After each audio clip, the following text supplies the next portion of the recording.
1, I will take you through oral skills, specifically oral poetry, and I will use the poem on the board as a reference. So my focus is on how to answer questions on oral poetry. So the first question in this case is, identify and illustrate features that make this poem oral. Now you need to mention the features that make the poem oral, like what I've done, and then give an example of the use of these features in the poem. For example, use of short lines, e.g. in sweetness. So you give the feature, give an example, and if possible, give the effectiveness of using that feature. For example, if you use repetition, like what has been achieved by repeating, it is sweeter than. So you can say repetition, it is sweeter than, for emphasis or to make the poem memorable. So you can also give the effectiveness of using a particular feature. Now, question 2. Which words would you stress in the last line in the poem?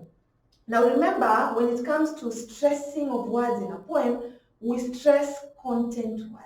And these content words include adjectives, adverbs, nouns, and verbs. So in that case, you simply need to go through the line and identify the nouns, the adverbs, the adjectives available, and those are what you will stress. Now you need to mention those and then give a reason as to why. And in this case, you should say, we will stress them because they are content words and they therefore carry meaning. The last question, mention 2 verbal or non-verbal cues that one can use to make the performance of this poem effective. Now in this case, you need to know that we need to mention that verbal cue and where we are going to apply the use of that verbal cue in the poem, or that non-verbal cue and where you're going to use it in the poem.